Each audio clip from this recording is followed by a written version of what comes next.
गुजरात नगर चुनाव में all India मजलिस इत्तेहादुल मुस्लिमीन का शानदार जीत आ रहा है। इस वक्त का ताजा अपडेट आपको हम बता रहे हैं, जहां पर भरूच में एक सीट पे कामयाब मिला है तो गोधरा में 9 सीट इस बार जीत चुका है। बड़ौसा में 3 सीट पर मजलिस इत्तेहादुल मुस्लिमीन का अब तक कब्जा है। बताते चलें कि इस वक्त जहां भरूच में 8 उम्मीदवार मैदान में थे, 1 का रिजल्ट आ चुका है, तो वहीं गोधरा में 12 उम्मीदवार मैदान में थे और 12 में 9 सीट में शानदार जीत मिला है। गोधरा पर 8 उम्मीदवार मैदान में थे, 8 में 3 का रिजल्ट आ चुका है। वहीं पर मतगणना चालू है।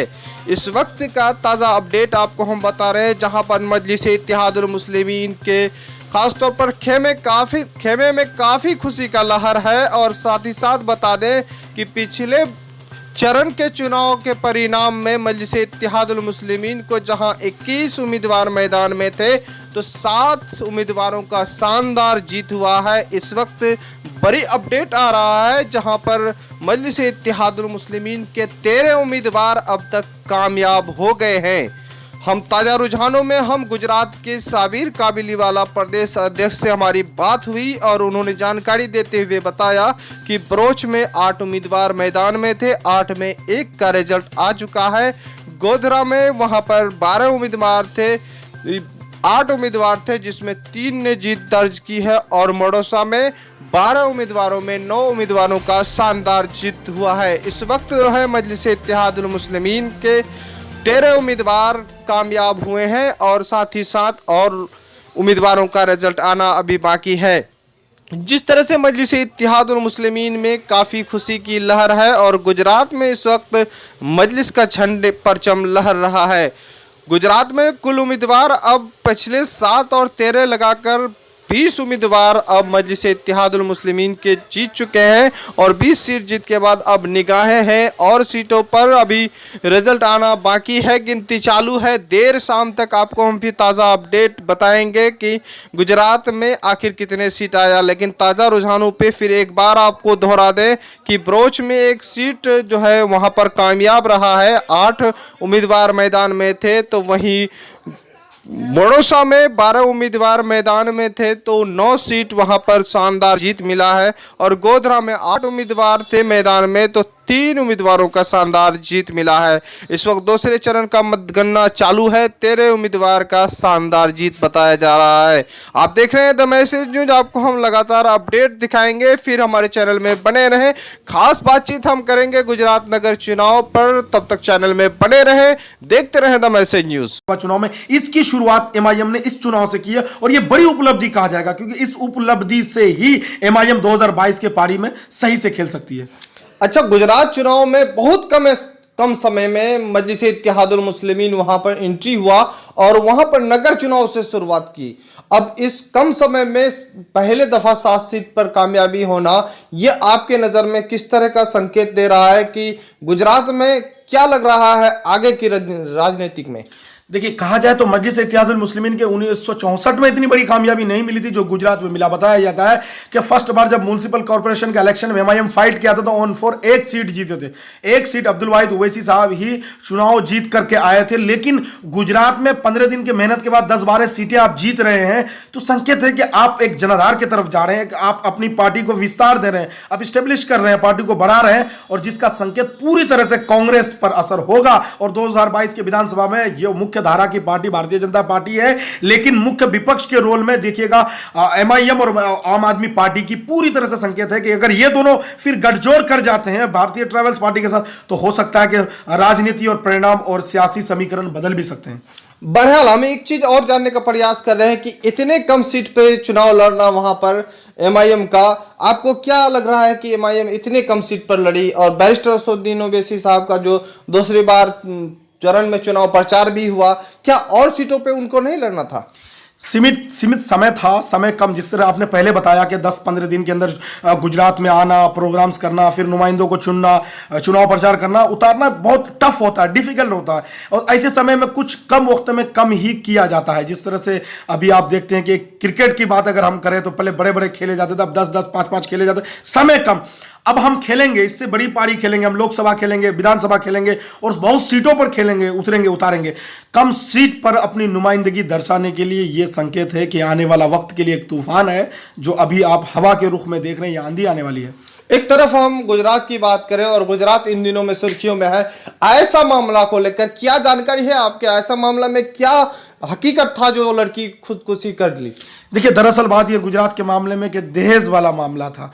वो असल ये था कि लड़की जो थी वो पूर्ण रूप से अपनी शोहर को चाहती थी, लेकिन कहते हैं ना कहीं इसका ये कि अगर शरिया लॉ, जिस तरह से भारत में एक कानून बना दिया गया है, उस कानून का उपयोग नहीं हो रहा है। अगर आप भारतीय संविधान के कानून के हिसाब से भी मानते हैं तो उस लड़के को सजा होनी चाहिए, और लड़का अभी अरेस्ट भी हो गया। और आज सुबह की बात हम बता रहे हैं क्योंकि गुजरात पर हम नजर बनाए हुए, आरिफ खान जो है वो अहमदाबाद पहुंच चुके, मतलब कि गुजरात पहुंच चुके, राजस्थान से उसको अरेस्ट किया गया है। वो जो मामला था, पूरी मामला यह था कि वो दहेज के लिए बार बार उस पर प्रेशर बनाते थे और इसी कारण बीबी को मायके छोड़ आए थे, और उनके मायके वाले गरीब थे, वो लोग सिलाई उलाई के काम करके पेट चलाते थे। दहेज नहीं देने के कारण लड़की दोनों तरफ से फंस गई कि माँ बाप पर बोझ ना बनना चाहती थी और शोहर से बेरा पना मोहब्बत करती थी, लेकिन शोहर अपनाने को तैयार नहीं। अंतिम वक्त में जो कहा उन्हें सब लोगों ने सुना कि एक तरफा मोहब्बत सही नहीं होती, उन्हें जान देना गवारा किया। लेकिन ऐसे समय में अपने माँ बाप और अपने शोहर की तरफ मोड़ना पसंद नहीं किया क्योंकि हालात ऐसे बन गए थे। तो समाज को बड़ी जो है मैसेज जाता है इससे कि एक बात और हम यहाँ ये कहेंगे, अगर आप दहेज देने के खिलाफ हैं तो जरा इस बात को भी सोचिए कि आप नौकरी चाकरी वाला ही, सरकारी नौकरी वाला ही से भी बेटी का रिश्ता क्यों करने जाते हैं। अब वहां पर मजलिस इत्तेहादुल मुस्लिमीन आ गई है और खास तौर पर शुरू से ही बैरिस्टर असदुद्दीन ओवैसी साहब देश के खिलाफ है, और खास तौर पर वहां पर अब मजलिस के लोग वहां पर नुमाइंदगी करेंगे और साथ ही साथ वहां पर जो वहां के समाज में दहेज मुक्त अभियान भी चलाने का प्रयास करेंगे। क्या इसमें बैरिस्टर असदुद्दीन ओवैसी साहब वहां पर अब सफल रहेगा? क्योंकि ओवैसी साहब पहले हैदराबाद से बोलते थे, अब तो गुजरात के उनके नुमाइंदे वहां पर खड़े हैं। अब किस तरह से वो समाज में इस तरह का मैसेज पहुंचाने में कामयाब रहे? बड़ौसा के चुनाव में ओवैसी साहब दहेज के बारे में 2-4 लफ्ज बोले थे, वो ऑन रिकॉर्ड है। कुछ दिन पहले की बात है, ओवैसी साहब ने कहा कि लोगों दहेज ना लो, लानत है, दहेज की जो बला है ये इस कौम को डुबो के मार देगी। आप किसी गरीब पर जुल्म कर रहे हैं, पूरी मोहब्बत, पूरी जिंदगी का अमानत आपको सौंपता है और आप चंद पैसे और रुपये के खातिर उस पर जुल्म ढाते हैं। ओवैसी साहब ने इस बात को कहे थे पहले भी। क्यों? वजह यह है कि अगर मजलिस इत्तेहादुल मुस्लिमीन समाज में बदलाव चाहती है तो आपको जमीनी स्तर से उठना होगा, हर मामला को सामने लाना होगा। जिस तरह से मैंने बताया कि कल हैदराबाद के अंदर 40 बच्चों को साइकिल दिया गया। जानते हैं क्यों? देखिए, उनको कहा गया कि 40 दिन तक फजर की नमाज बाजमात जितने लोग पढ़ेंगे सबको साइकिल देगा। तो उसमें 40 बच्चे हैं जो फजर की नमाज एक मस्जिद में, ललन नगर मस्जिद में जो है 40 रोज तक फजर की नमाज जमात से पढ़ी, तो उनको साइकिल दिया गया। तो मजलिस इत्तेहादुल मुस्लिमीन जमीन से समाज को बदलने की कोशिश करें कि समाज एक आत्मनिर्भर, या जो भारत सरकार बात कर रही है, दरअसल में आत्मनिर्भर भारत नहीं है, आत्मनिर्भर भारतीय जनता पार्टी वो बनाना चाहती है, वो इस पैगाम को दे रही है। लेकिन MIM जो है ओरिजिनल में आत्मनिर्भर बनाना चाहती है, लोगों को यह कहना चाहती है कि आप खुद से अपने आप पर जो एक्टिव रहिए, इतना आप ये रहिए कि आप खुद से फेस कर सके हर मामले को। शुक्रिया आपका द मैसेज न्यूज में, बहुत बहुत धन्यवाद सर। हमारे साथ मोसारिफ आलम साहब थे खबर एमाइन के, और खासतौर पर गुजरात की सियासत पर हम बातचीत कर रहे थे। और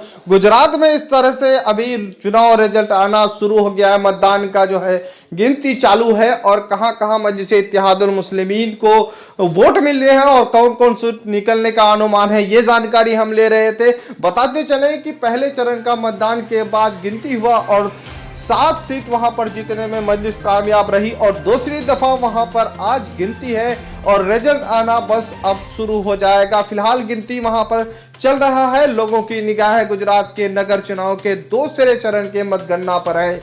बताते चले कि बैरिस्टर असदुद्दीन ओवैसी साहब लगातार सुर्खियों में रहे हैं। गुजरात के बाद बंगाल में उनका सभा होना है, और बंगाल में पहली सभा रद्द के बाद पूरी तैयारी अब करना शुरू हो गए हैं।